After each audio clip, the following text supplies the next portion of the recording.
안녕하십니까. UFC 누르마고 메도프 대 알만 경기를 보고 나서 또 UFC에서 벤덤급의 챔피언 수준의 선수 다게스탄에서 또 나오는구나 라는 생각이 들었습니다. 물론 누르마고 메도프 선수는 전문가들이 예전부터 이 제야의 강자라고 모두 이야기를 했었지만은 참 진짜 잘한다 라는 생각이 들었습니다.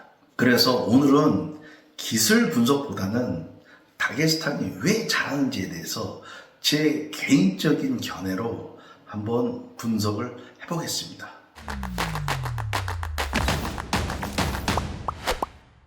다게스탄 30개의 민족이 어우러져 살아가면서 인구는 약 한 300만 정도뿐이 안 된다고 합니다. 근데 그 300만 인구가 왜 레슬링 및 격투기를 잘하는지 참 의문인데, 이유를 제가 좀 간추려가지고 한 8가지 정도 분석을 해봤습니다. 먼저 지리와 환경.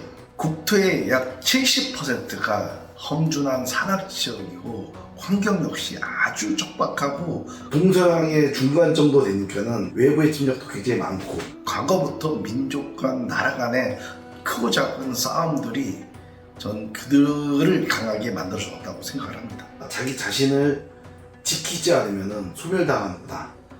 오죽했으면 몽골의 소르타이 장군 역시 유럽을 침공했는데 다게스탄만큼은 정복하지 못하고 패스하고 돌아갔다고 합니다.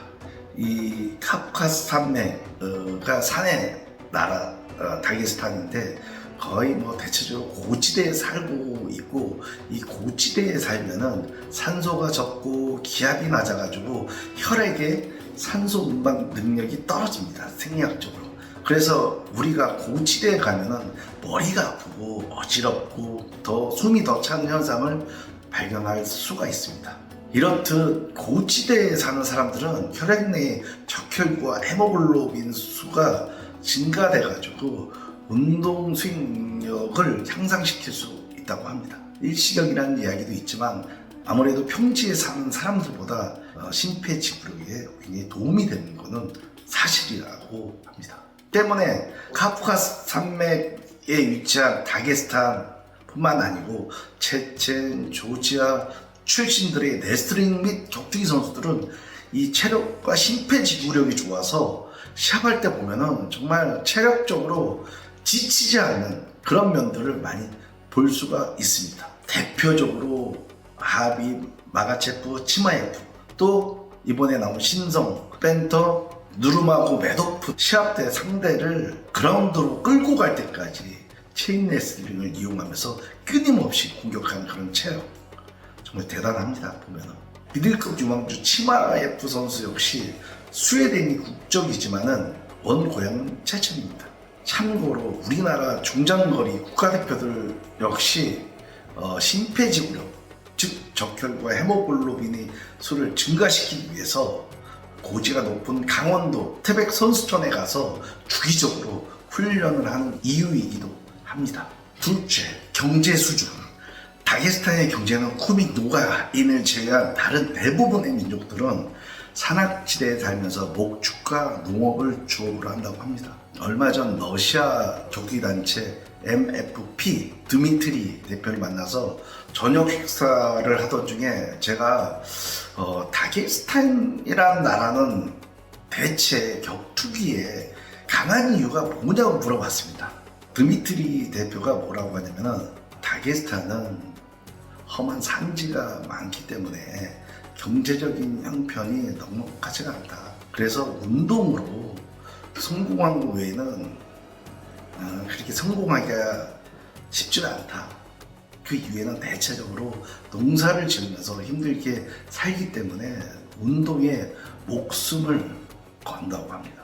그리고 요즘 들어 격투기 선수로 성공하려는 의지가 굉장히 높다고 합니다. 이렇듯 한 나라의 스포츠가 형성되는 데 있어서는 지리와 환경, 경제, 소득 수준, 그리고 전통 문화가 결합하여 나타나는 현상들이 반영이 된다고 생각을 합니다. 때문에 다게스탄은 이 단체형 스포츠보다는 개인적 투기 스포츠가 아무래도 진입장벽도 낮고 접근성도 쉽고 환경적, 문화적으로 잘 녹아들어서 레슬링, 격투기의 인구가 많지 않나 이렇게 생각을 합니다. 셋째, 거시적 문화.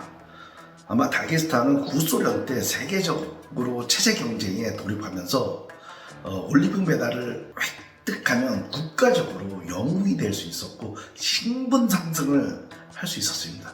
척박한 다게스탄의 민족적 기질과 문화가 투기 운동 종목과 맞아떨어지면서 구소련에서 레슬링 지원이라든지 활동성 때문에 이 다게스탄의 레슬링이 더 많이 발전됐다고 생각합니다. 전 UFC 라이트급 챔피언 하빕의 인터뷰에 따르면은 길을 가다가 캐나다 사람들에게 레슬링을 할 줄 아냐고 물어보면 대부분 모른다고 합니다. 이거 당연한 거죠. 뭐 우리나라도 마찬가지겠죠. 하지만 다게스탄에서는 90% 이상이 레슬링을 할 줄 안다고 대답을 한다고 합니다.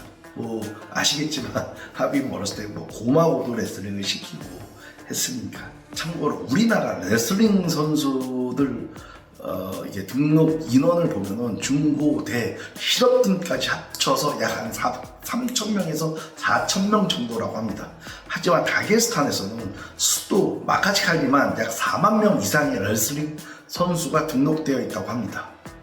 여기에서 유도, 삼보, 산타까지 합치고 다른 지역의 인원들까지 합쳐본다면 우리가 생각한 것보다 훨씬 더 많은 사람들이 이 투기형 스포츠를 한다고 볼 수가 있습니다. 지금 러시아 레슬링 자유형 대표팀 50% 이상이 다게스탄 출신들이라고 합니다. 넷째, 개인적으로 저는 이 부분이 좀 중요한 부분이라고 생각을 합니다. 이 다게스탄의 의외로 클럽팀 활성화 및 조기교육 시스템. 여러분들은 아시겠지만 다게스탄에는 유명한 레슬링 클럽팀들이 많이 활성화되어 있습니다. 특히 어린 아이들의 조기교육 시스템이 아주 잘 갖춰져 있습니다. 이 조기교육이 왜 중요하냐면은 보통 한 13세에서 14세까지 이 신경근이 발달이 된다고 합니다.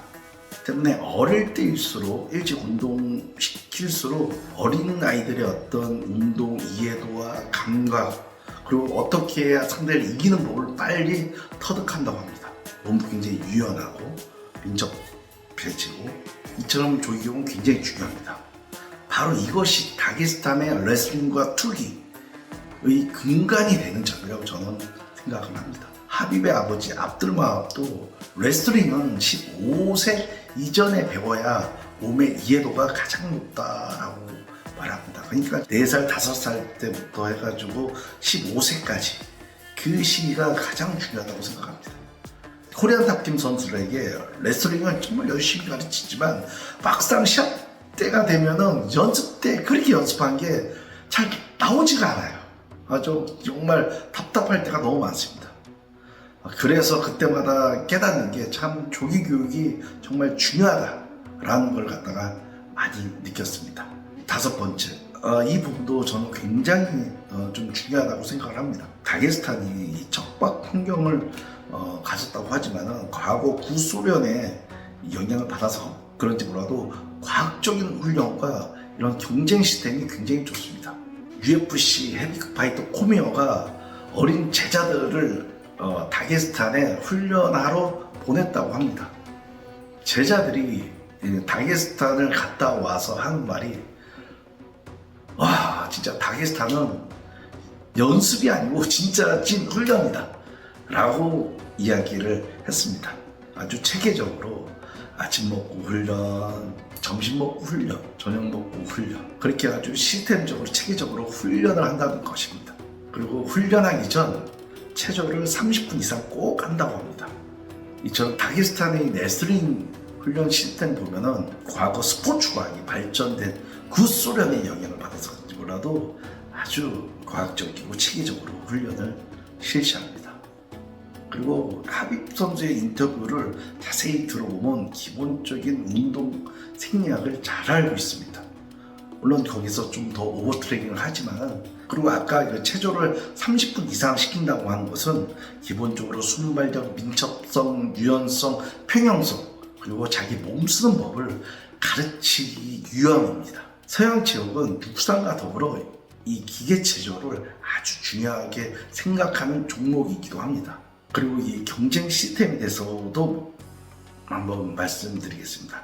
다게스탄 나라에 대한 어떤 영상을 찾아보면 어린 선수들이 놀이터에서 놀이로 레슬링을 하는 영상을 보셨을 거예요.